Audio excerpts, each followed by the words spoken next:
Máster, pues un placer tenerlo aquí en este espacio, Charlas de Hierro.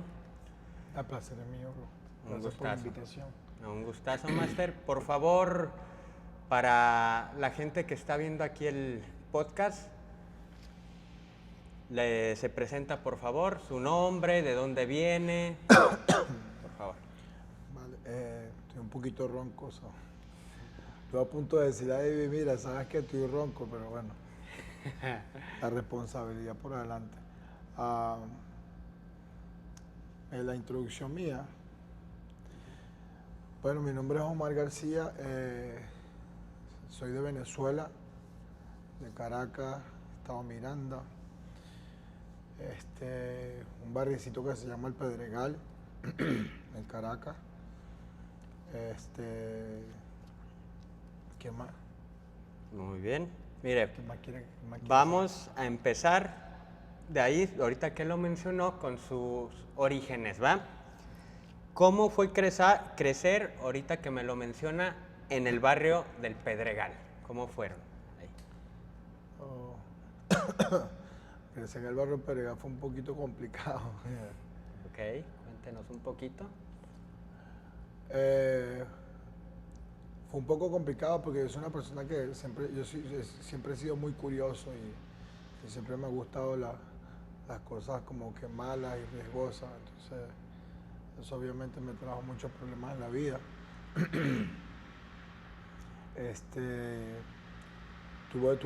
Lo bueno de todo es que siempre tuve un buen núcleo familiar. Obviamente mi mamá y mi papá siempre estuvieron juntos. Entonces, todos los problemas que yo tuve en la juventud y todo eso no fue por culpa de ellos, sino fue por mi culpa. Yo dejé de estudiar, nada más llegué hasta primer año, no seguí los estudios, dejé el béisbol también, eso fue por causa de las drogas.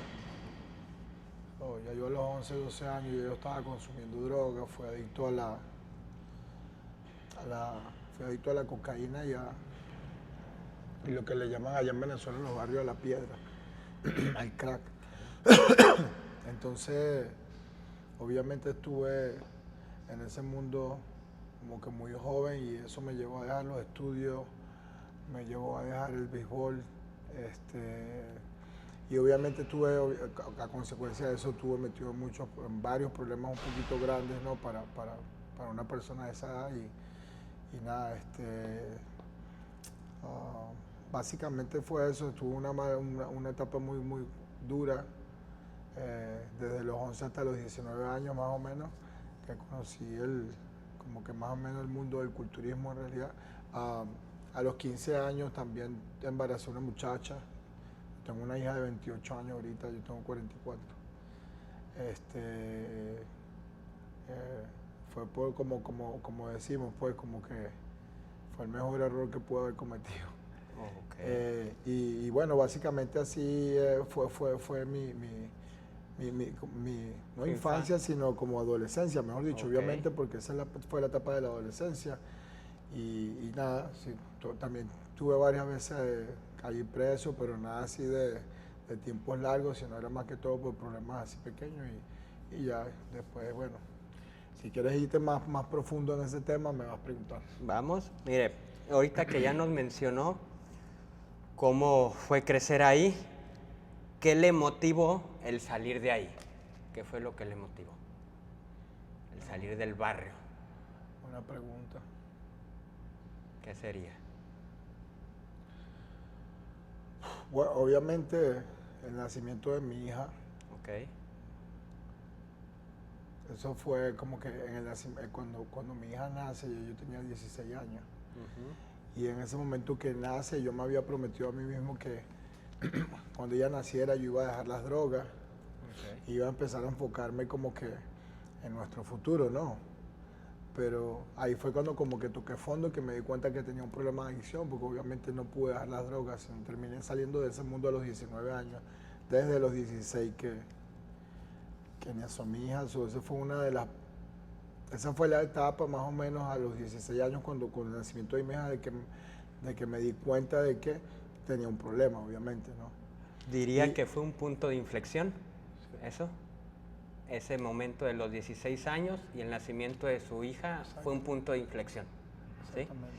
Y en ese momento pensó que ese ambiente lo iba a consumir si seguía. En ese, sí, en ese momento como que obviamente me asusté, pues, porque ya cuando te das cuenta que tú no tienes control de la situación y que eres, y que estás adicto a las drogas y ah, tampoco es que obviamente éramos pobres, entonces, Claro. ¿sabes? Llegó una etapa también ¿no? que tienes que salir a la calle o trabajas, yo siempre he sido trabajador también, pero o sea, en ese momento cuando te das cuenta de que la cosa no está, como que no está muy buena, ¿no? Y Ajá. ah, Y aparte, yo siempre fui trabajador y también, como a eso de los 12, 13 años empecé a vender droga en el barrio también, entonces con eso hacía un dinerito, usaba cierta cantidad para mi consumo personal y entonces fue más o menos así, pues siempre he sido una persona que le ha gustado el dinero y, y nunca fui vago, siempre trabajé, hacía lo de la venta de las drogas y todo eso, pero siempre quería como que salir adelante, esto y lo otro. Pero sí, cuando a los 16, cuando pasó lo de mi hija, eso fue cuando me di cuenta ok, hay un problema, vamos a atacarlo, vamos a ver cómo lo resolvemos.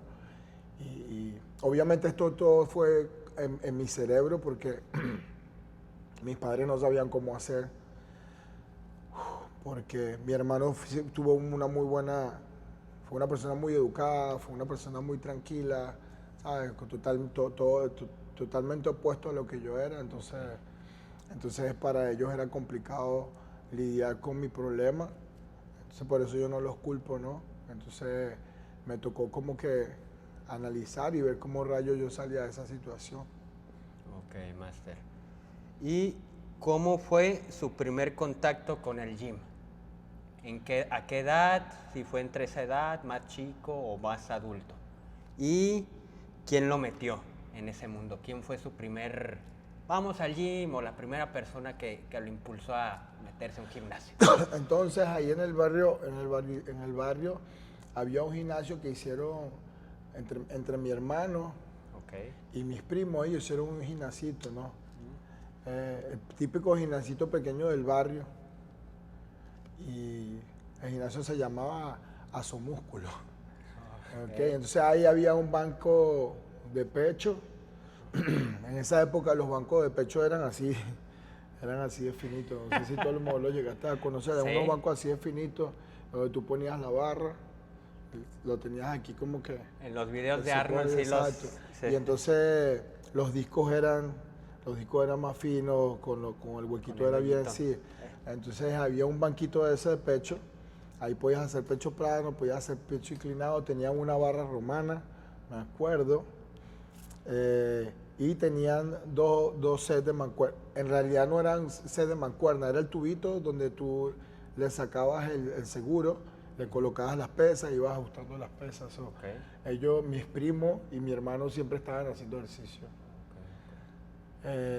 Y ahí fue cuando usted le llamó, ellos le dijeron, vente a entrenar, o usted... No, en realidad la primera vez que me puse a entrenar fue porque es que tenía un problema en el barrio con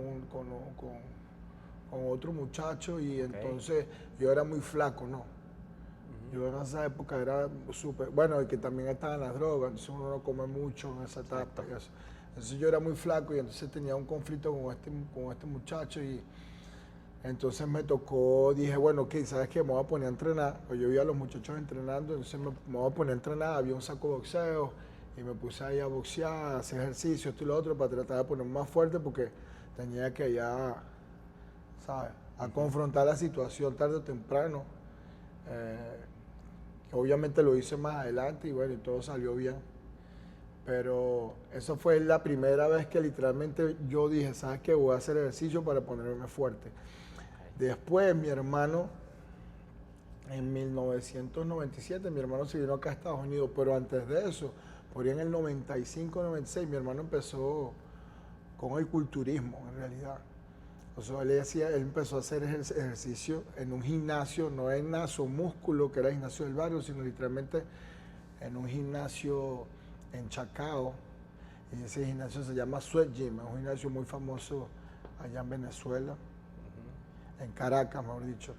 Y yo creo que es uno de los mejores gimnasios que hay en Caracas. Entonces se mudó, su hermano se mudó. Entonces mi hermano sencillamente ya no hizo más ejercicio aquí, sino que él empezó a hacer entrenar en un gimnasio normal, o sea, un gimnasio grande. Y también compitió. Okay. Claro, en esta época yo era ignorante de la cosa y yo más bien veía eso así como que súper raro. Y yo, ¿será que mi hermano se está pasando para el otro lado o qué? Porque entonces yo, uno ignorante, él se afeitó. Entonces estaba en el gimnasio que con la música, que haciendo unas poses y una cosa, y como tú sabes, yo estoy en otro ambiente, entonces yo veía eso así como raro, como que este pana yo creo que se está pasando para otro lado. Pero era literalmente que ya había entrado al mundo del culturismo, de competencias, y eso en realidad me quedó en la mente. Mi hermano una vez me invitó, él se vino a Estados Unidos, él se vino a vivir a Estados Unidos en el 97, pero él antes de venirse, me recuerdo que él me invitó al gimnasio. Y ahí fue cuando yo conocí el Sweat Gym. ¿Ok? Entrené esa vez. Yo siempre fui acomplejado porque no tenía piernas. Todavía casi que ni tengo, pues, pero bueno. Claro que Esa es la parte de la genética, que eso lo tocamos más tarde. Exacto. Yo siempre estuve acomplejado porque en realidad no tenía piernas, no tenía nalgas, o sea, no tenía glúteos, no tenía pantorrillas. Eso era un merengue sin letra. Y entonces, esa vez que fue al gimnasio, literalmente me recuerdo que o sea, le dije a mi hermano que quería hacer piernas y entonces nada, me puse a hacer piernas, esto y lo otro. Obviamente yo de fiebre y que yo nunca hacía caso, me puse a darle durísimo, después duré con unos dolores que más nunca quise ir al gimnasio, porque sobre todo los aductores no me podía ni mover. Y eso me quedó en la mente. Después mi hermano se vino acá a Estados Unidos y ya yo no fui más al gimnasio, yo seguí en mi vida en la calle, esto y lo otro. Y después ya más adelante sí, literalmente regresé al gimnasio, pero esto fue porque mi papá habló con un muchacho que era amigo de mi hermano. Ajá. Y mi papá estaba preocupado porque yo estaba en las calles, entonces él pensaba que me iban a matar o que iba a caer preso y hacer algo malo. Entonces él hablaba siempre con este muchacho, se llama Osvaldo. Él era culturista también, muy buen culturista en esa época de la categoría de hasta 75 kilogramos. Tenía una de las mejores pantorrillas que yo he visto en mi vida. Gran físico. Entonces mi papá, él era amigo de Osvaldo porque lo conoció otra vez mi hermano. Y entonces mi papá siempre decía, Osvaldo, oye, invitó a Omar al gimnasio, esto y lo otro. Y nada, entre una cosa y otra, Osvaldo me lo conseguí, me invitó al gimnasio. Y ahí fue donde yo literalmente empecé como que a ir al gimnasio a entrenar. A forma ya, un poco más a Ya forma. un poquito más serio, sí. Eso, exacto. Ok, Master. ¿Y qué obstáculos enfrentó para salir adelante de ese lugar? Ya cuando ahorita me dijo, ya me puse más en forma, ¿qué obstáculos enfrentó para ya dejar ese mundo a un lado? El mundo de las drogas. Exactamente, sí. No, el obstáculo siempre está ahí, porque el obstáculo lo tiene uno acá. En realidad, nosotros somos nuestros propios enemigos. Ok. Hay un dicho muy lindo que me gusta. A ver. El dicho es en inglés, obviamente lo voy a traducir. Dice que si no hay un enemigo adentro, el enemigo de afuera no nos puede hacer daño. ¿Okay? Pero el dicho es en inglés. Entonces, lo que quiere decir es que literalmente nosotros somos nuestro propio enemigo por todas las cosas que tenemos acá adentro. Y entonces, ese fue literalmente, ese era el gran problema que había que resolver. Ajá. ¿Entiendes? Sí. Y ya en realidad salí de las drogas fue porque obviamente me tomó desde los 16 hasta los 19, desde los 15, desde los 16, sí, que nació mi hija, hasta los 19. No pude, no salí más a las calles. Era como, en realidad,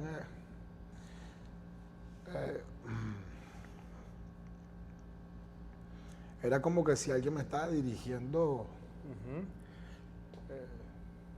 Sí, no sé. o sea, diciéndome lo que tenía que hacer, ¿entiendes? Entonces, Totalmente. como que no salí más a la calle, dejé de juntarme con los muchachos del barrio, eh, no tomé más alcohol,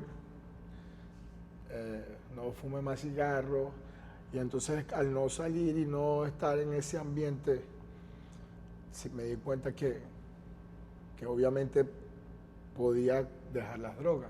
Eso me tomó un par de años. Entonces, una vez salí nuevamente porque pensé, ya había durado como más o menos un año o un año y algo. Y entonces pensé que ya yo tenía todo controlado, ¿no? Y ya tenía mucho ego, obviamente. Yo dije, bueno, ya no, estoy bien, ya no. Y salí, eso, o sea, esa vez recaí. Ok. Entonces también, Que fue a la edad de más como a los 17 años. Más o 17 menos. años. Ok. Pero entonces, Master, ahorita que lo menciona, el momento clave que marcó ese inicio de transformación fue el nacimiento de su hija. Sí, Sí, totalmente. Totalmente fue fue. el nacimiento de mi hija. Después que, cuando nace mi hija, y obviamente como no podía salirme de las drogas, y entonces uno está en ese vicio, hay etapas donde uno, cuando se va el efecto de la droga, uno cae en depresión. Claro. Varias veces pensé en quitarme la vida durante ese tiempo, pero, pero bueno, aquí estamos, Aquí está, sí. Totalmente, Master. Y ahorita que lo menciona, ¿cómo fue su llegada aquí a Miami y a qué edad? Entonces mi hermano se viene acá a Estados Ajá. Unidos en 1997, yo me quedo allá, empecé a entrenar, ¿ok? Y entonces hay una parte también que seguro él me va, ya vamos a entrar en detalles, porque para no saltarla. Ya en el 99 sí me metí en el gimnasio, en el Sweat Gym, Ok. o sea, me Ujú. inscribí, empecé a entrenar y a los 20 años, un poquito antes de los 20 años, conocí a un muchacho en el gimnasio que se llamaba Hein Senior. Él es un culturista, él era un culturista muy conocido en Venezuela, o lo es, en esa época. Él fue el que me, el que me empezó a, literalmente, fue mi primer preparador. Ok. Entonces, lo voy a tratar de hacer lo más rápido posible. Yo lo conozco a él, ya yo más o menos aprendí, sabía quién era el tipo, y entonces yo agarré y hablé con él y le dije que quería que me ayudara a entrenar, esto y lo otro, que fuera mi entrenador, no mi preparador, que me entrenara para yo aprender. Y entonces él me empezó a cobrar una mensualidad, ¿ok? Ah, pero obviamente ya a esta altura yo no estaba vendiendo droga ni nada, no tenía trabajo, estaba rebuscándome en lo que podía. So, él me empezó a entrenar, le pagué como unos 2, 3 meses, o sea, mes a mes, y después hablé con él porque no podía, Solventar. no tenía dinero para pagar el gimnasio y para pagarle a él. Entonces llegamos a un acuerdo, él se sentó de muy buen corazón, él se sentó conmigo y me dice, bueno, vamos a hacer lo siguiente, yo te voy a tú vas a ser mi compañero de entrenamiento, ¿ok? Pero lo único que yo quiero es que tú compitas. Ok. Entonces se va a hacer el intercambio. Tú vas a entrenar conmigo, creo que era a la 1 o a las 2 de la tarde. Te quiero aquí estos días a tal hora, no puedes fallar ni un día. Y lo único que yo te pido a ti es que compitas. Entonces, ahí fue cuando literalmente empecé la preparación para mi primera competencia, que eso fue en el año 2000. 2000, su Okay, primera sí. competencia. Esa fue mi primera competencia en el año 2000. Ok. Eh, ¿Y qué tal? ¿Cómo le fue? ¿Cuál fue su experiencia en esa primera competencia? bueno, esa competencia fue en Los Teques, se llamaba Solo para Novatos. Okay. Yo fui como junior, como atleta de la categoría junior, porque allá en Venezuela la categoría junior es hasta los 20 años. O sea, con 20 años todavía puedes competir. Perfecto. Llegué segundo lugar en mi categoría junior Y hasta 75 kilos, que era Open, hasta 75 kilos también llegué en segundo lugar. Éramos como 60, en la categoría junior éramos literalmente como 60, eso era un gentío ahí. Caray. Llegué segundo, hasta 75 le gané mucha gente ya, ¿sabes? Gente de 25, 30, 35 años. Habían varios ya con competidores trayectoria. en la categoría de 75 kilos y llegué segundo. Entonces eso como que obviamente a mi coach le gustó, ¿no? Claro. Y obviamente a mí también. Sentí un momento como de, no sé, me sentí bien, viviendo ese momento de la gente viéndote, tú posando, la gente gritándote y esto y lo otro. Fue una experiencia demasiado agradable en esa época. Eso era algo muy humilde también. Nosotros estábamos compitiendo en unas cosas de madera donde vienen los, ¿cómo se llama? Los camioncitos estos que meten los ganchos y levantan los palos. Ok, sí, es el... Son esos pales, porque Sí. es que no es que sea gringo, es que ni siquiera sé mucho español. Son esas cositas de madera, la tarima era como, o sea, miles de... Las tarimas, son las tarimas. Entonces la subieron así llenas de esas cosas y arriba le pusieron una lona. Y bueno, ahí competimos, era un desastre. Eso fue en una cancha de básquet. Pero fue una experiencia súper linda. ¿Y cómo estuvo la pintada? ¿O sí se pintaban o no? No, sí, claro, sí. En esa época, claro, la pintura, ya, imagínate, ya el culturismo tenía muchos años. Heinz me pintó a mí. Esa primera pintura fue un desastre. Esa primera competencia parecía el muñequito de sorbetico. Por ahí hay una foto. Yo le voy a mandar la foto de ella para que la ponga así y se burlen de mí, obviamente. Pero de ahí salimos, de esa competencia salimos, ok. Hay un muchacho, un atleta en esa época, yo creo que no me hubiese gustado ver a ese muchacho aquí en Estados Unidos, que hubiese seguido con ese ritmo que llevaba en esa época. Yo creo que obviamente hubiese llegado a la Olimpia y a lo mejor hubiese hasta ganado en Olimpia. Él se llamaba Carlos Perea. Ojalá que él vea este video y obviamente le mando saludos también. Saludos. Era un físico que tenía, como dicen los colombianos, del hijo de puta. Tenía unas piernas, las pantorrillas, la cintura, los glúteos. Éramos de la misma edad, pero el pana parecía que tuviese 30 años. Él me ganó en la primera competencia, que era solo para novatos, y nos conseguimos en un invitacional C en San Cristóbal. Okay. El invitacional fue, no, mentira, Maracay. Nos conseguimos un invitacional C en Maracay.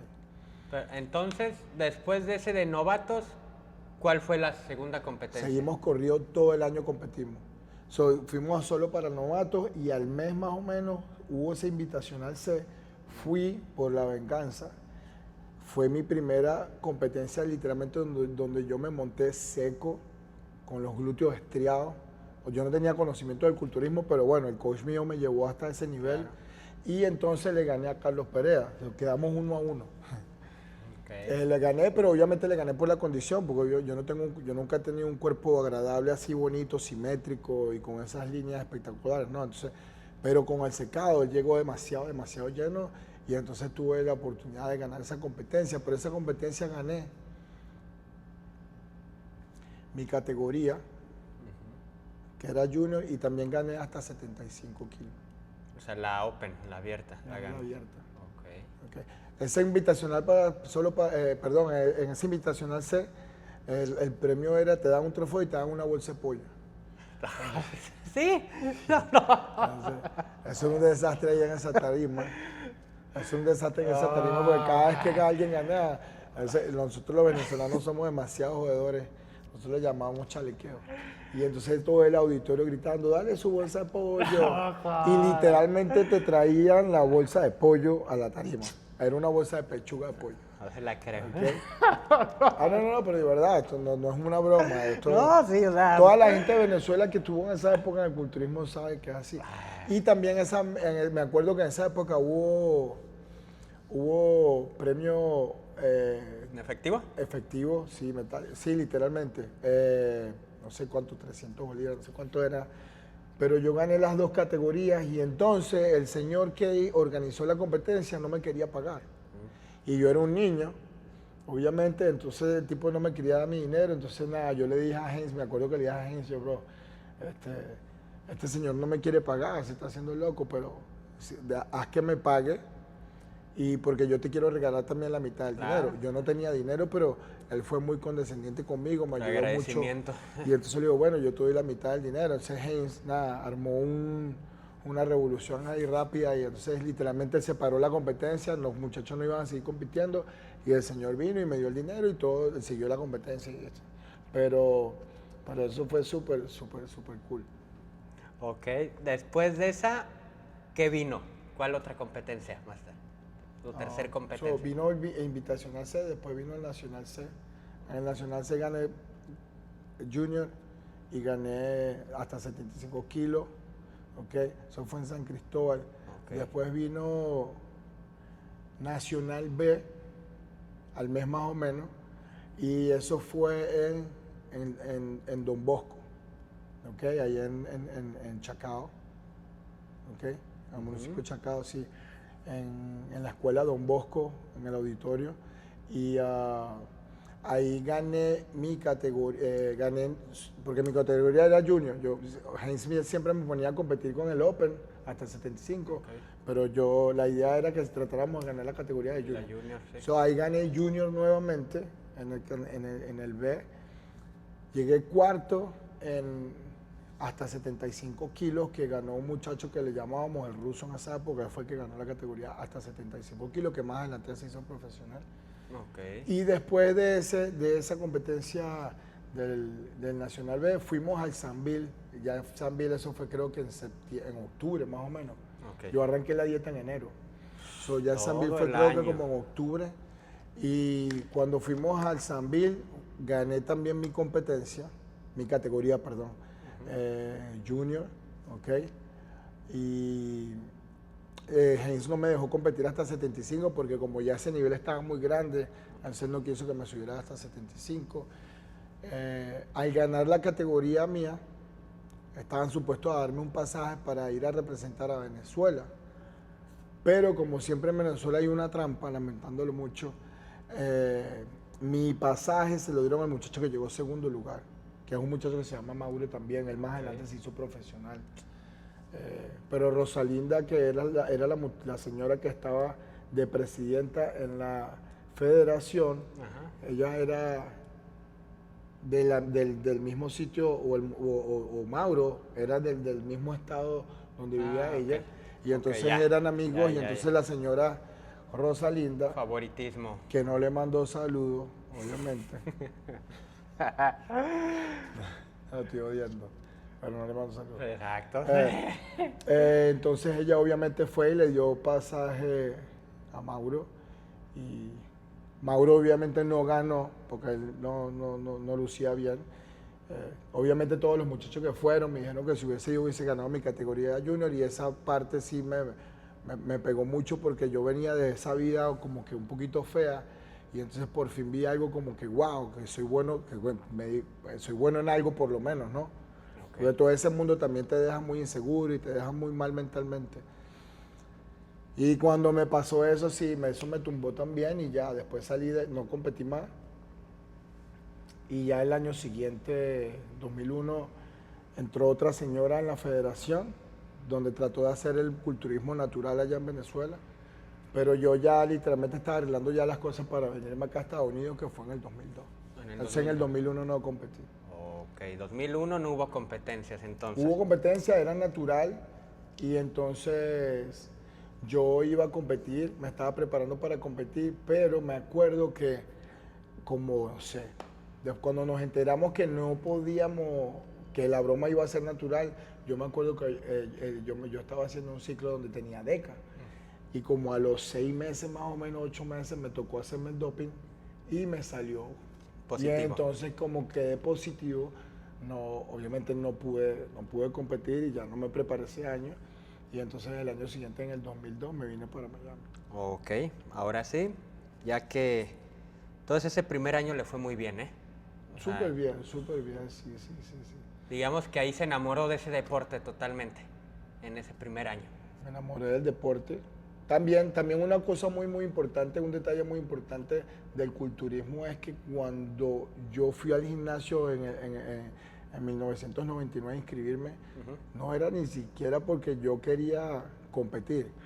Yo fui porque es que en el 98 hubo una competencia en el círculo militar, ¿ok? Que yo fui a ver a este muchacho que después nos hicimos compañeros de entrenamiento. Ah, ok. Y cuando los veo compitiendo sentí mucha admiración, decía, wow, esta gente como se ve, los cuerpos. Y había una muchacha que me gustaba. Obviamente la muchacha ni me veía porque parecía un pollito asado. Un pollo asado, no, un pollo remojado parecía. Estaba flaco, feo y sin billete. No hay nada peor que estar flaco, feo y no tener dinero. Ahí estamos mal. Entonces yo veo a la muchacha me encantaba. Y esa muchacha entrenaba en el Sweat Gym. Entonces, nada, desde ese momento yo dije, bueno, listo, nada. Ella me acuerdo que le estaba gritando, la muchacha ni me conocía, ella ni sabía quién era yo, pero la muchacha estaba gritando a un muchacho que se llama Frank Díaz, él era un competidor venezolano, él vivía aquí en Estados Unidos y él bajó a competir allá en el círculo militar. Okay. Y la muchacha estaba, que mírale el cuerpo, que mírale los músculos, yo estaba cerca de la muchacha y yo así como que, que nada, yo creo que me tengo que poner a entrenar. Esa fue mi primera motivación o mi primer empuje a como que, bueno, tengo que hacer ejercicio para ganar músculo porque no hay dinero. Déjame por lo menos buscar los músculos. Y también de que mi hermano también empezó con lo de la competencia de eso y se puso fuerte. Entonces siempre las muchachas del barrio me estaban hablando de mi hermano. Ellas me tenían cansada. O sea, que tu hermano es esto, que mírale las piernas a tu hermano, que mírale esto a tu hermano, mírale lo otro a tu hermano. Entonces yo estaba así. Entonces yo dije, ¿sabes qué? Nada, tengo que ponerme a entrenar porque no estoy figurando, sí, no estoy bien para la foto. Ok, Master, muy bien. Ya que nos contó esos primeros años, ahora sí vámonos a su llegada aquí en Miami. ¿Por qué decidió venirse aquí? ¿Qué fue lo que lo motivó a tomar esa decisión y empezar? Claro, no, yo decidí venirme a Estados Unidos porque a mí no me gustaba estudiar en realidad, pero me gustaba el culturismo. Okay. Yo no me gustaba leer, no me gustaba estudiar, no me gustaba nada, pero me gustaba el culturismo. Entonces empecé a leer sobre nutrición, hice varios cursos en Venezuela de entrenador, de nutrición deportiva. Entonces ahí me di cuenta de que no es que era bruto y de que era un flojo ni nada, sino que sencillamente lo que me enseñaban en la escuela, lo que sea, no me gustaba, pues. Entonces le tomé mucho amor al culturismo y ahí empecé a empaparme del tema por alguna razón. Entonces me encantaba el tema de, no te estoy hablando solo de como para yo entrenar, sino de entrenar a la gente. Okay. Y ayudar a la gente con la nutrición y esto y lo otro me parecía súper interesante. Entonces, obviamente como yo en Venezuela no tenía dinero, no tenía un título, yo sabía que no iba a ningún lado de esa manera en Venezuela y entonces decidí venirme a vivir acá a los Estados Unidos en el 2002 y ahí fue donde literalmente empezó como mi carrera como hasta preparador, literalmente como preparador también, porque llegando yo acá a Estados Unidos, a Miami en el 2002, preparé a mi hermano en el mismo 2002 para una competencia donde tuvo la mejor condición de todo el show. Pero, o sea, usted lo preparó. Entonces, ¿ese fue su primer atleta? Sí. ¿Sí? Su hermano. Ajá. Ok. Ese fue mi primer atleta en el 2002. Tuvo la mejor condición de la competencia completa. Okay. Y cuando te digo que lo preparé, es que yo cuando llego aquí a Miami, mi hermano me recibió en su casa y entonces yo lo preparé es que literalmente lo paraba en la mañana, ya le tenía el desayuno hecho, le hacía las comidas del día, le daba el quemador de grasa, yo le hice el ciclo, o sea, le hice todo. No es que, cuando digo que lo preparé, es que lo preparé, lo pinté, lo hice todo. Hasta tanto de cardio, esto y lo otro, lo chequeaba, hacía todo como lo mismo que hago ahorita, lo hacía en esa época. Obviamente ahorita tengo mucho más conocimiento. Pero cuando el resultado final era que estaba súper, pero súper condicionado porque ya tenía experiencia. Acuérdate que yo lo preparé a él, pero yo hice, antes de prepararlo a él, yo hice más o menos como unos 8 competencias seguidas. Ya tenía... ¿Entiendes? En Venezuela, porque acuérdate que cada vez que yo competía 2 veces. Ok. Entonces, literalmente creo que fueron como entre 7 o 9 competencias, ¿no? Eh, entonces ya tenía la experiencia de más o menos como lo de la carga, lo del agua, lo de la sal y muchas cositas ahí que después con los años fui puliendo, pero la puesta a punto de mi hermano en esa competencia fue súper, súper, súper excelente, la verdad. Y ahí desde esa vez fue donde le agarré pasión, le agarré mucho cariño a lo que es ser preparador. Como preparador. Ok. Y ya que llegó aquí a Miami, ¿qué fue tan difícil empezar de cero, por así decirlo, de aquí? ¿Qué tan difícil fue? ¿Cómo empezó? Llego a Miami, entonces me quedo en la casa de mi hermano un par de meses. Obviamente no me puedo quedar viviendo ahí. Ahí me cobraban, yo pagaba el bill de la luz, yo limpiaba la casa, por lo menos 3 veces a la semana pasaba coleto, yo fregaba, cortaba la grama también, hacía el jardín, limpiaba el carro de la esposa de mi hermano los fines de semana. Okay. Y también pagaba el bill de la luz. No es que me decía, mira, anda a lavar el carro, no, sencillamente yo lo hacía porque a mi mamá me enseñó, antes de venirme a Estados Unidos, mi mamá me dijo que te vas a estar un tiempito donde tu hermano, obviamente no puede ser una carga, esto y lo otro, entonces... Una iniciativa hay que tenerla. Sí, entonces pagaba el bill de la luz y los ayudaba a ellos con lo que podía también. Okay. Se me vino a la cabeza algo rapidito que cuando yo empecé a entrenar también en el gimnasio, en esa época no había dinero, obvio. Entonces uno siempre estaba comiendo pasta con queso y mantequilla. Y entonces algunos huevos que podía, pero literalmente la dieta prácticamente del día me metía, no sé, como 5 kilos de pasta. Estaba así todo hinchado. Todo eso. No había dinero para comprar proteína, la carne era cara, etcétera, etcétera, pero básicamente así fue. Pero nada, volviendo a lo otro, sí, ahí en la casa de mi hermano fue así, tuvo unos meses ahí, era muy difícil, obviamente no dominaba el idioma. Yo llegué aquí con las intenciones de entrenar gente. Ajá. Y de estar en el gimnasio, pero no, tuve uno que otro cliente, pero por ser tan joven la gente tampoco confía en ti. Claro. Entonces nada, tuve que hacer mudanza, limpiar vidrio, limpiar apartamentos, o sea, traer para gente limpiando casas, apartamentos. Empezó picando piedra, como todo. Sí, trabajé construcción también muchos años, como 5 años trabajé construcción. Okay. Y fui stripper también. Ajá. No me fue bien, por eso tuve que ponerme a trabajar construcción con esta fealdad, bro. La carrera de stripper esa sí no servía de nada, bro, porque esto era un desastre. ¿Cuánto duró trabajando stripper? No, trabajando de stripper duré, no sé, un par de meses, pero no, en realidad no era lo mío. No era lo suyo, no sé si es que no era lo mío, pues, o es que yo era tan feo que la vaina no me iba y dije, esto no es lo mío.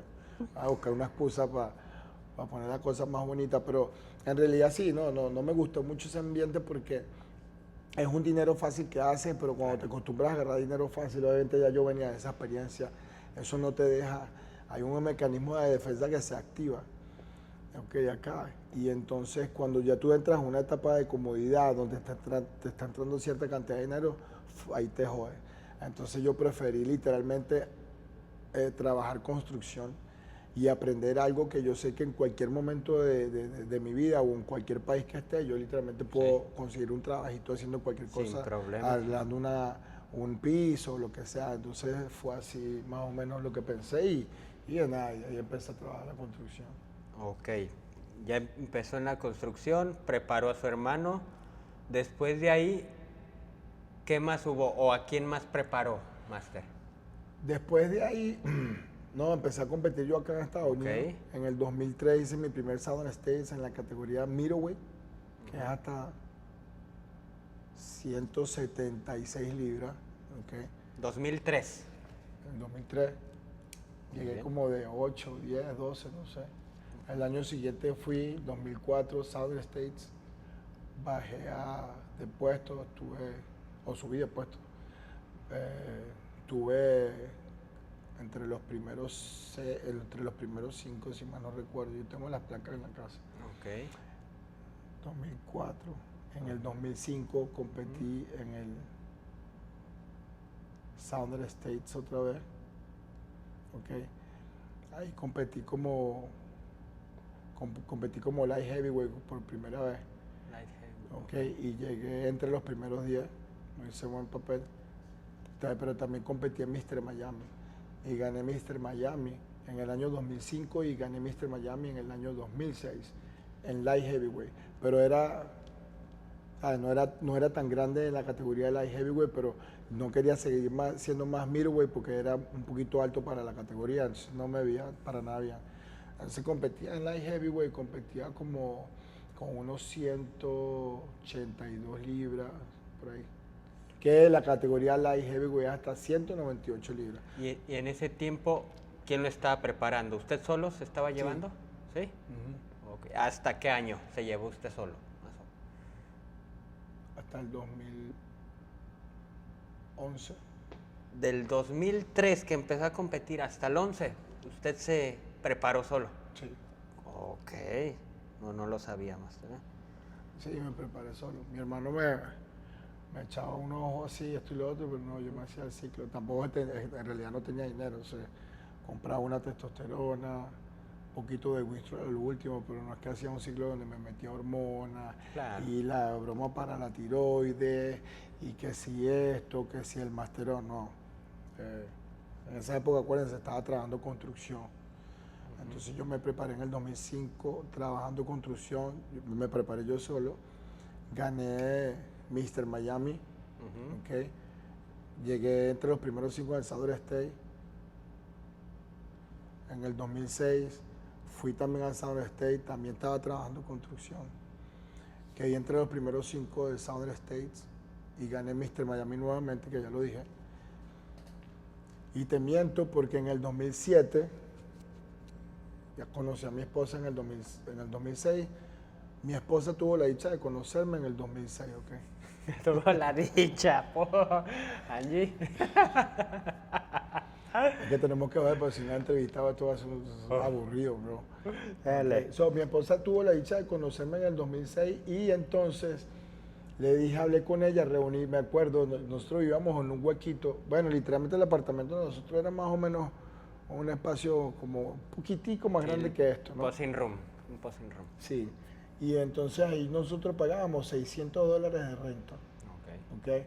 No tenía carro, no teníamos nada, literalmente no teníamos nada. Reuní $2,000, okay, porque ya tenía pensado dejar de trabajar construcción. Entonces reuní $2,000 y le dije a mi esposa como que, bueno, mira, ya no podemos ir más a Pollo Tropical, ya no podemos ir más al cine porque literalmente eso era lo que hacíamos. O sea, la salida de nosotros es que íbamos a Pollo Tropical. Okay. Y ahí era el restaurante que... Era como ir a un restaurante y disfrutábamos ahí, o sea, nos arreglábamos un poquito, comíamos en Pollo Tropical.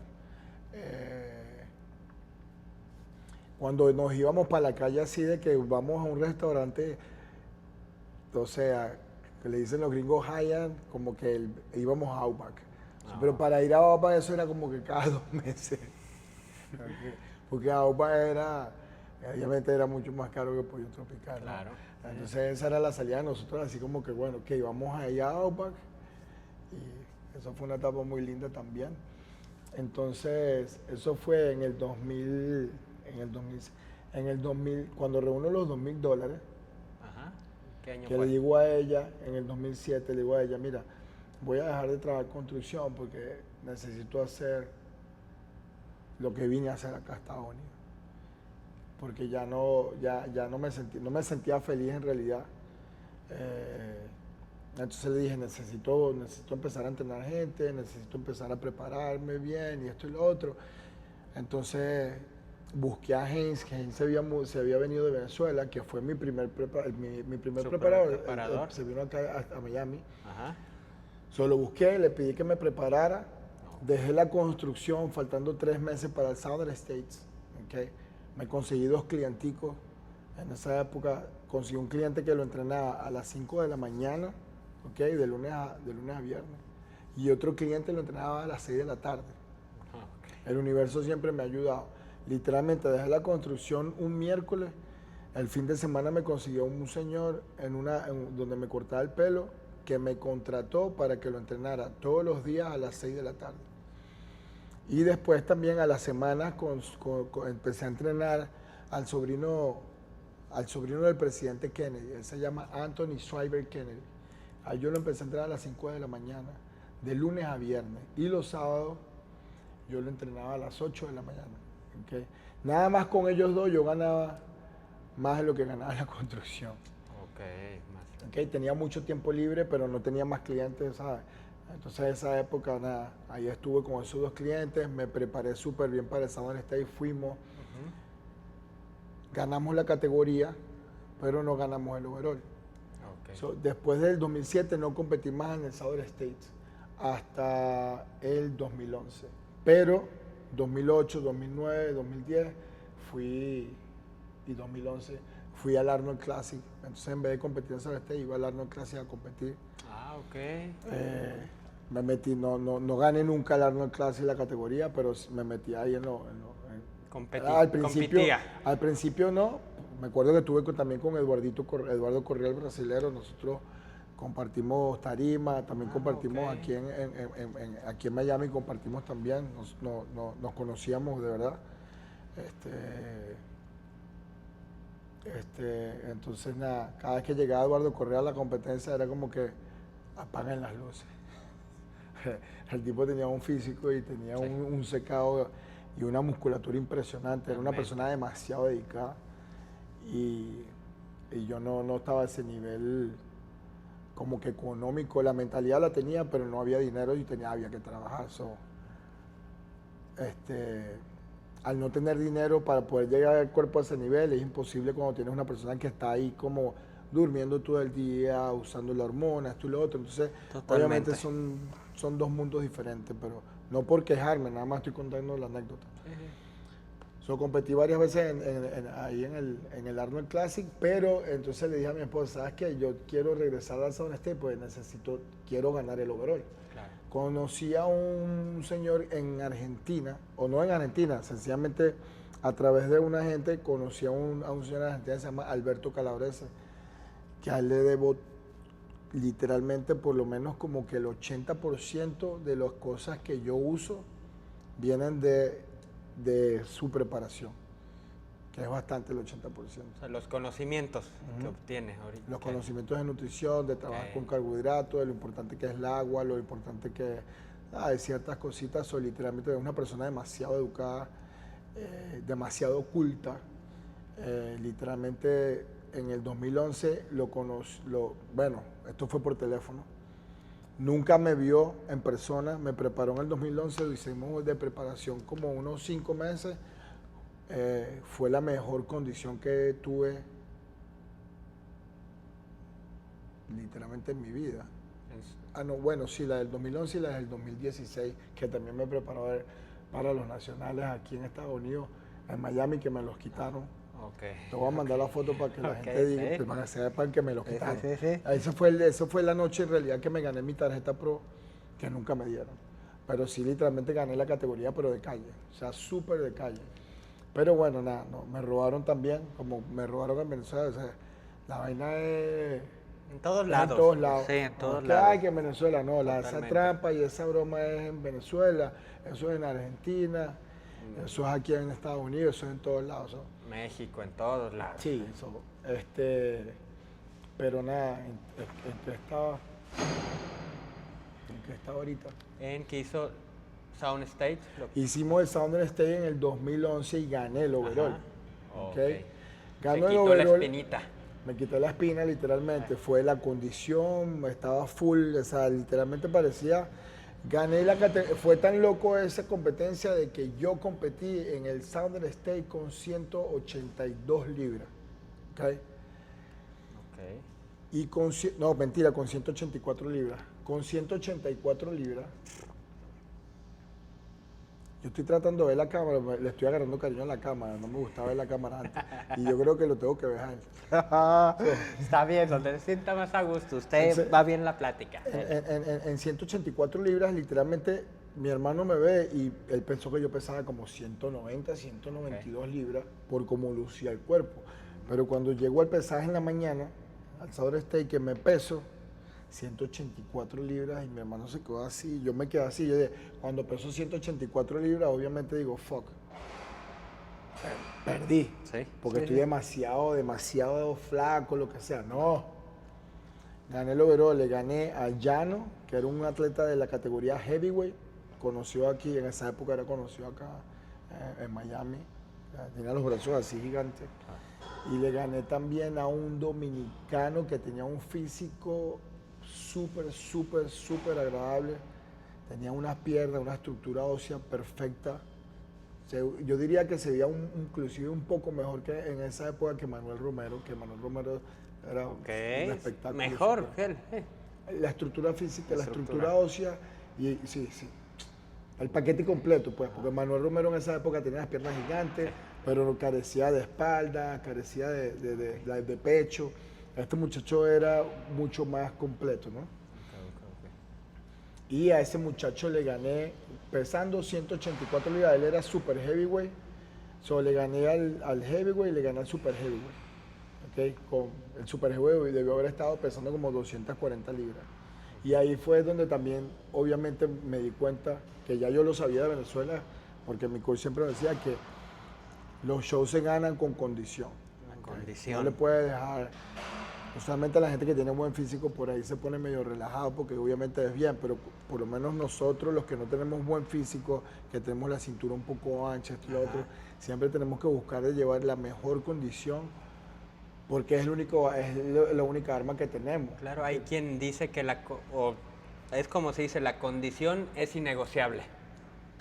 Totalmente. Si tienes buen físico y llegas con condición, gana. Eso es inevitable porque lo tienes todo. Pero si tienes buen físico y no llegas con condición, todos conocemos, los que conocemos obviamente el culturismo antes, todos sabemos eso, ponemos como ejemplo a Dorian Yates y a Flex Wheeler. Jamás en la vida Dorian Yates tuvo el mejor físico, pero sí tenía las bolas para tirarse una dieta y un entrenamiento súper agresivo y conseguir una densidad y una cosa de que cuando lo veían en la tarima, todo el mundo lucía gordo. Tenías a Flex Wheeler en esa época con tremendo físico, tenías a Sean Ray, tenías a fucking toda esta gente y llegaba el día y los arropaba, pero es por la condición. Eso fue lo que pasó en ese año 2011. En el 2012 fui y representé a mi país, muy orgulloso de eso, en los mundiales en Ecuador, en Quito, donde literalmente éramos como unos 50, 60 competidores en esa categoría y llegué de cuarto, ¿okay? Estaba flaco como siempre, pero la condición que llevé, literalmente, yo retiro lo dicho anteriormente, la mejor condición que yo tuve en mi vida ¿Fue ahí, en Ecuador? fue en Ecuador porque literalmente ya no existía, no había, o sea, era la piel y el músculo y ya. ¿Y en qué categoría compitió ahí? Eso fue la heavyweight, eso ¿También? fue hasta 90 kilos. 90 Esa kilos. categoría fue hasta 90 kilos. Ok, seco hasta... No, seco, que literalmente casi me muero en esa competencia, casi pierdo la vida porque se nos fue un poquito la mano, no estoy culpando a nadie, pero se nos fue un poquito la mano con lo que es el diurético Ok. y lo que es el consumo de agua y sodio, entonces tuvo un problema ahí, literalmente en la tarima, guapié bastante ahí y aguanté y nada. Fue una mala experiencia ese día de la preselección porque la competencia eran 2 días. No tenía grasa, no podía ni caminar porque el hueso me pegaba del piso. O sea, en la tarima me sentía súper mal, Y con el uso del diurético y esto y lo otro tuve calambres, tuve muy etcétera. grave con los calambres y después ya cuando llegué al hotel ya estaba ahí, que mi esposa literalmente pensó que me iba a morir, Caray. pero menos mal que bueno, no pasó eso y después el día siguiente llegó la lista de los clasificados y resultó que pasé al día siguiente. A la final. A la final y llegué de cuarto. O Ok. sea, yo gané muchas competencias, en realidad gané Southern State, hay muchas competencias que literalmente hasta se me olvidó decir porque fui campeón del Southern Infinidad. State, fui campeón de Mr. Miami, Dayana Cadeo, también gané Dayana Cadeo, gané en Tampa, overall en Tampa, gané muchas competencias, pero no me acuerdo, que se me habían olvidado, ahorita te estoy diciendo. Gané en Orlando, gané en Tampa, o sea, gané muchas competencias, no estoy hablando de la categoría overalls. Gané tantas competencias, gané tantos overalls que literalmente en esa época tú, no sé todavía, si después de 5 overalls tú podías reclamar tu Pro Card. Había una persona que me tenía mucho cariño, que me quería regalar. Él es el dueño del gimnasio Miami Iron. Él habló con mi esposa y él me quería regalar la tarjeta Pro Card. Él la quería pedir, porque obviamente ya había ganado más de 5 overall. Ok. Y él la quería pedir y habló con mi esposa para regalármela y mi esposa le dijo, no se la regales, no hagas eso porque a Omar no le gusta eso. Su sueño es hacerse profesional compitiendo. Que una noche sea él el mejor de su categoría, perdón, o del overall, lo que sea, pero que ganarse la tarjeta, no que se la den. Y entonces, bueno, ok, no hizo los papeleos porque había que hacer ciertos papeleos, obviamente. Pero ganamos muchos shows. Me acuerdo ahorita Tampa, Southern State, Mr. Miami, Mr. Florida. ¿Y lo hubiera aceptado o no? ¿La tarjeta? Ajá. No, No, definitivamente no. no para nada. Yo no. Yo critico, yo soy el primero que critica eso, entonces imagínate que yo tanto lo critiqué y ahora voy a ir a agarrar una tarjeta Ok. que podría justificarlo y Sí. decir, bueno, sí, me la gané porque gané 5 overall, Ajá. pero en realidad yo nunca fui y gané el show donde están dando la tarjeta pro. Para reclamar esa tarjeta. ¿Sabe? Que eso es lo que se hace sentir bien, digo Lo que yo. llena como atleta. Sí, al Exacto, final. entonces yo dije, bueno, yo lo intenté lo que pude. En el 2016 me gané mi tarjeta pro, que eso es lo que literalmente yo me considero muy por dentro. Un atleta profesional, porque ahí las personas que estaban, o sea, se dieron cuenta de que yo ganaba la categoría. Pero cuando digo que no estoy hablando de que, bueno, sí, todos decimos que ganaba, no, yo lo acabé de decir, yo nunca he tenido un buen físico ni nada. Pero ese año la puesta a punto fue perfecta, esa preparación fue con Alberto Calabrese, eso fue un espectáculo, el paquete que llevé esa vez, las piernas se me veían llenas, o sea, me veía súper bien. Y el muchacho que me ganó, ni siquiera que me ganó, porque no es que ni me pusieron de segundo, me tiraron de sexto. O sea, ni siquiera pude hacer mi coreografía, ¿okay? El día siguiente. Pero la diferencia entre el primero y el segundo lugar y yo era algo del cielo a la tierra. Pues. Ok. Pero bueno, nada, nos tocó así, ¿qué vamos a hacer? Ok, perfecto. ¿Y qué explicación le dieron los jueces en esa competencia? ¿Qué le faltó? ¿O sí, o sea, qué? Nada, no me dijeron nada. Un juez me dijo, que es el dueño de Tim Gardner, me dijo, qué espectáculo el paquete que traje, o sea, lo mejor que te he visto. Me dijo. Obviamente otra gente pensaron que yo ganaba. Ajá. Y cuando me vieron me dijeron, bro, te robaron, esto y lo otro, los comentarios, pero yo nunca fui de hablar con los jueces ni de estarle preguntando nada a los jueces, entonces no voy a preguntar algo de que literalmente yo sé lo que pasó, ¿entiendes? Entonces nada, yo dejé eso así ya. Mi esposa sí fue y le preguntó a Sandy, me acuerdo que estaba ahí, ella dijo, voy a chequear la foto, esto y lo otro, y ya nunca pasó nada, indiferentemente ya el mal estaba hecho y se acabó, el daño ya estaba hecho. Ok. ¿Y le afectó mentalmente? Sí. Ya después de esa competencia del 2016, ya mentalmente no pude ser el mismo competidor en realidad. Los entrenamientos siempre me ha gustado entrenar y literalmente siempre, y es lo que más amo el entrenamiento, más que la competencia y cualquier otra cosa. Lo mío es ir a caerme a hierro. Ah, y tú lo sabes y los muchachos lo saben, Totalmente. ¿sabes? Carlos, Ramsés, ellos se los pueden decir, Ángel. Pero después de esa competencia sí ya yo le perdí cariño,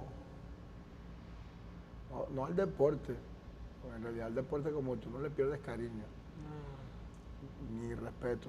Le perdí en realidad, el respeto fue a los jueces, a la gente que está ahí literalmente tomando decisiones que están erradas. Siempre hay un interés y hay una cosa ahí rara que todos lo sabemos y ya, pues cosas que pasan, hay que aceptarlo obviamente porque nosotros literalmente estamos pagando por ir a una competencia, o sea, nosotros estamos yendo literalmente al matadero, pues. Sí, Entonces totalmente. ya después que nos pasa lo que nos pasa, tampoco nos podemos poner a llorar ahí como unos niñitos, "Ay, me robaron, listo, sí, me robaron", pero yo sabía que a lo mejor lo más seguro era que me robaran. Sí, ¿Me entiendes? Entonces yo aprendí eso y le enseño a mis atletas, a los que están comenzando, que esto es algo que siempre puede pasar. Aquí cualquiera te puede, a lo mejor te ves ganador y te lo quitan y se acabó, pero en la competencia es contigo mismo, que vale la pena decirlo, de que vas mejorando año a año, vas creciendo año a año, vas mejorando la condición, esto y lo otro. Eso es la mejor manera de verlo, porque al momento que te roban, le ha pasado a Carlos, le ha muchas pasado a veces. Rancé. Carlos y Rancé son atletas míos. Sí. ¿Ok? Vamos a ese punto. Sí. Y entonces a ellos les ha pasado, imagina que tienen unos fisicazos, sobre todo, o sea, a Carlos le han pasado unas cosas que en realidad le ha ido muy bien en su carrera, porque no le han dado palo Excelente. como es, menos mal. Sí. Porque eso a veces la gente queda muy mal de eso. Pero aún así, yo he visto a Carlos en una tarima que digo, o sea, gana, pero es imposible que lo roben y ¡pum! Le han robado. Y yo, fuck. Sí, sí. O sea, imagínate. Y luego, Máster, vámonos ahora a su aspecto como preparador, ¿sale? ¿Qué lo llevó a trabajar con atletas de tan alto nivel como ahorita los que tiene? Tuvo a Angie como atleta, ¿qué lo llevó? Eso, mi pasión como coach la tuve ahí. Entonces, en el 2012, hablo con Angie, con mi esposa, y le digo, mira, esto es lo que está pasando. Yo tengo mucho conocimiento, pero la gente no sabe. Entonces, tú vas a hacer el marketing mío, ¿ok? Tú eres la que me vas a dar la propaganda. Ok. Lo que vamos a hacer es, tú te vas a hacer profesional y yo te voy a llevar hasta la Olimpia. Obviamente ella me vio así como que este tipo está loco. Sí. Pero obviamente sé lo que sé, valga la redundancia. La seguridad. con la que- Y el físico de ella me lo iba a permitir. Ok. ¿Ok? Porque tú puedes ser el más mago y tú puedes ser el gurú y como lo quieran llamar, a cualquier coach. Pero no hay ningún coach que arregle una persona que tiene mala genética. No existe. Hay gente que dice, no, la mala genética no existe. Sí existe. Sí. ¿Ok? Y yo soy una prueba de eso. Yo fui una persona súper disciplinada y en el momento que ya me estuve bien económicamente, que me podía comprar mis pullas y mi hormona y tener todas mis comidas y hacer toda mi broma perfecta. Y no, si no tienes buena genética, vas a mejorar el físico, todos vamos a mejorar Claro. el físico. No estoy diciendo que no, pero no vas a llegar a ese nivel. Porque una persona que literalmente en un año hace lo que tú no hiciste en 5 años o en 10 años. Eso yo siempre se lo digo a la gente, me comparo con Carlos. Ustedes no vieron Carlos cuando empezó conmigo. Me recuerdo que el primer chequeo se lo hice en esta misma sala y era una persona no normal, porque no es que era normal, él ya entrenaba y tenía un físico lindo así de modelo, abdominales, bien chévere. El tipo, a los 2 años después que lo vi, el tipo ya era profesional y al año siguiente llegó a la Olimpia. Entonces, Una evolución muy y rápida. Carlos todavía en esa época ni siquiera entrenaba más duro que yo. Ni tampoco había comido lo que yo he comido durante 20 años que ya le llevaba. Ni se había inyectado los 20 años de esteroides que yo había hecho. ¿Entiendes? Ni había tenido ni siquiera la disciplina de 20 años y el tipo hizo así, boom, en un segundo, en 2 años hizo pro, el tercer año llegó a su primer Olimpia. Entonces, para la gente que dice, no, que la genética es una excusa, no. Yo siempre he tenido las bolas bien puestas cuando se trata de ir a entrenar y a comer en el momento que tocó. ¿ok? Y no pasó eso, no se trata de eso, se trata de que por eso siempre le aconsejo a la gente de que si no tienes la genética, sé inteligente, disfruta tu Exacto, deporte, vas, exactamente. compites, te tiras tu foto, sales de la competencia, te vas a comer con tus amigos, celebras y lo puedes hacer, lo puedes hacer todos los años una vez. Pero no te encierres en un mundo donde tú sabes que no va a pasar, porque tú lo Exacto. sabes. Cuando tú estás en el gimnasio, tienes 10 años entrenando y sabes que lo estás haciendo bien, si tú sabes que eres un flojo de mierda, bueno, que a lo mejor es una posibilidad que te enseries y pase. Pero tú sabes que tú estás dando tu 100% y llega un muchacho que en 6 meses el tipo se pone más grande que tú. O sea, Sí. no lo tiene. No, y ¿Entiendes? qué bueno que lo menciona, porque hay muchos casos, Máster, hoy en día, cómo están ahí, no les cae el 20 o no, sí, o sea, no reaccionan a que, pues no todo es el competir, o sea, No, hay yo, más vida que competir, o sea, invertir, usted lo hizo, usted tuvo la cabeza fría y dijo, a ver, duele, sí, sí, sí, sí, sí. duele porque en realidad Ujú. o sea, obviamente mi sueño era llegar a un Olimpia, todo lo que soñamos todos los culturistas. O sea, no, una persona que entra en es como que tú seas corredor de los 100 metros planos y tú estás soñando en llegar a las Olimpiadas. Claro, O claro. sea, acá, si tú eres un boxeador, quieres ganar el campeonato mundial de boxeo. O sea, el culturista quiere llegar a la Olimpia. Eso es un sueño que todos tenemos, pero si sabes que ya tienes 15 años dándole, yo arranqué a los 20 y ya tienes 35 y en Oh, realidad no has llegado ni a la mitad del camino, no seas como tan que, tarado. Yo exacto. fui, yo fui el más tarado, no estoy criticando a nadie. Yo me culpo siempre, yo me echo tierra yo antes que la gente, antes que los demás me la echen. Yo fui el más tarado, yo le estuve ahí tiqui, tiqui, tiqui, tiqui, hasta el 2016, literalmente hasta el 2026, de 16. Estamos hablando de 16 años ahí, pam, pam, pam. Y sí, me hice pro, ese año gané mi pro card, vamos a suponer que me lo hubiesen dado, pero ya, ahí muere mi carrera, ¿me entiendes? Entonces, yo siempre le aconsejo a la gente de que tú eres competidor chévere, te gusta la competencia chévere, mantente compitiendo en tu nivel Sí, amateur, no te exacto. vayas a un show por allá donde no existe el culturismo y te ganas la tarjeta profesional porque después se te acaba la carrera. Porque es más lindo que estés en el nivel amateur Amateur, sí, sí. y te metas entre los 3 primeros, ganaste un showcito, ganaste un overall, el año siguiente vienes, compites y tal. En el momento que llegas y agarras la tarjeta pro y no tienes la genética, te jodiste, Y porque más nunca vas a ver un top 10. ¿Me no es, entiendes? Y no eso es así. sería, no es un escalón, sino son como 2 o 3 escalones Sí.